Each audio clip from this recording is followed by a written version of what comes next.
I wanted to take a brief moment to tell you about Email Tool Tester. Email Tool Tester is the place to get started with email marketing with its reviews of email marketing services like GetResponse, ActiveCampaign, MailChimp, and many more. Here you can compare the best newsletter, CRM, and marketing automation tools for your small to medium size business. Grab their free ebook called The Email Marketing Crash Course at frugal.show/email tool tester. Again, that's frugal.show/email tool tester. Welcome to the Frugalpreneur podcast. I am your host, Sarah St. John. This episode is what I refer to as a showcase episode where I feature a bootstrapped entrepreneur and they briefly share their tips, tricks, tactics, techniques, and tools that help them bootstrap their business and the successes and failures along the way. My hope is that each of these showcase episodes will provide at least one valuable takeaway that you can implement right away in your own bootstrap business journey. Now, on to the episode. Well, Sarah, when I started in this business 16 years ago, I thought what I was going to be doing was managing investments. So what I learned is it's managing investors. It's being able to not just help people find better investments, but really help them become better investors. And that requires behavior change. It requires coaching. It requires relationships. And what I found is in that process, you not only get to change the way people's finances play out, but really the trajectory of their life overall. And I saw that growing up in the house of a financial advisor. My dad was in this business 30, 40 years ago, and I saw the impact that he was able to make in other people's lives. And people come to the grocery store and they would thank him, or they bump into the mall and they would tell a story about something they were able to do and just the freedom that they were feeling.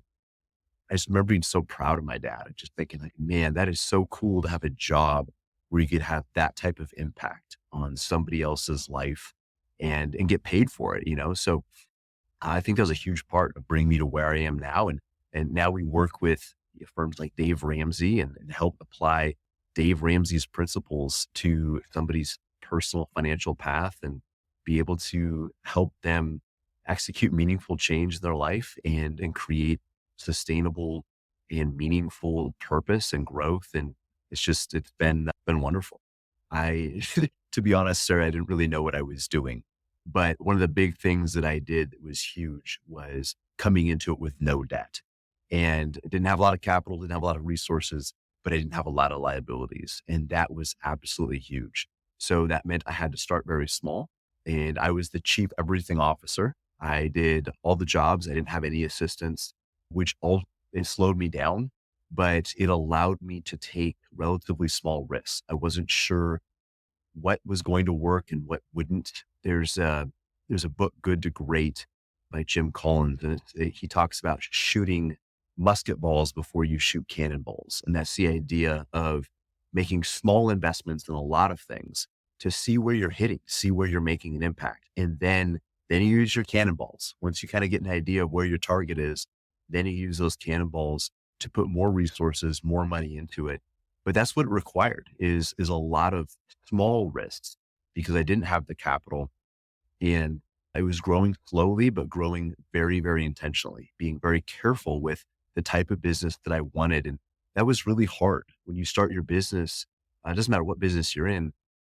You want anybody that's willing to work with you. But early on, I still tried to patiently wait for the right clients, not just any clients, which meant that we had to live very frugally, living on a very tight budget, both on a business standpoint and on a personal standpoint. But we didn't take loans. And not to say that, that wouldn't work for somebody else, but not having debt and living on a very intentional budget, both inside and outside the business, that's what allowed us to survive those difficult periods and ultimately to grow and thrive. Wow, that is a great question. And really for me, they're tied together. So I would say my biggest failure was fear of facing rejection. And I think in a lot of businesses, we don't put ourselves out there as entrepreneurs. We don't put ourselves, our product, our ideas out there.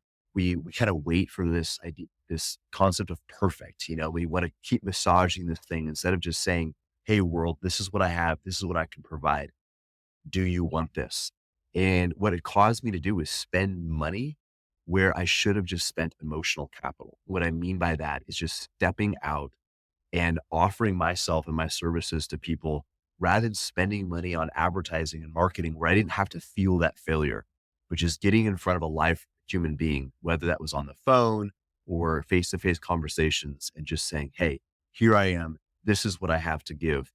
Is that something that you would want? Is that something that would make a meaningful impact in your life?" But as I got over that fear, that became my biggest path to success because a lot of other competitors were just sending emails or texts or putting kind of generic advertisements on social media. And there's a place for all that. Don't get me wrong, but not many people are putting themselves out there in a position where people can tell them no and they can hear the rejection. That's really, really hard to face, but it's also really powerful. So learning how to take that fear of failure and turn it into something that drove me to success was a really pivotal part of my business. Well, I don't know if there's so many, tips, tricks, and tactics. I think it's important to really know what it is you're going after. Who is your ideal client, your ideal customer? I think too many people are trying to shotgun and just spread their their effort and energy everywhere rather than really zeroing in on who am I really trying to help? Like who am I speaking to? So when you're writing an advertisement, when you're trying to create any type of marketing, really thinking of maybe a specific person, like what is my ideal client? How do they think? What do they look like? What do they like to do? And if you have a customer, an actual human being with a name and a face, I think that's really powerful. So getting really crystal clear about who you're trying to serve because you can't serve everybody. And you're going to alienate some people, and that's okay too.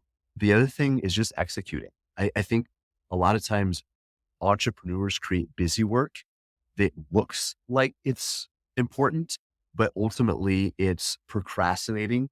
It's giving us something we can justify keeping us from what we know we should be doing.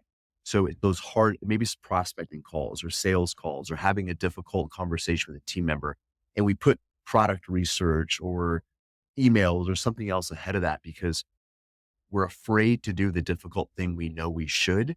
So we substitute that with busy work and checklists and things like that. So I think number one is being really crystal clear about who you're trying to reach and how you can help them. And number two, what are the biggest actions you can take towards that? And what can you eliminate or delegate that holds you back from that process? And Sarah, I just want to say thank you for having me. I hope this was valuable to your audience. And it was a pleasure joining you and sharing some of my experience through the years. And like I said, hopefully it's educational and encouraging for folks. Thank you so much for listening to this episode. If you haven't already, don't forget to grab your free PDF copies of my latest books at frugal.show/free. Until next time.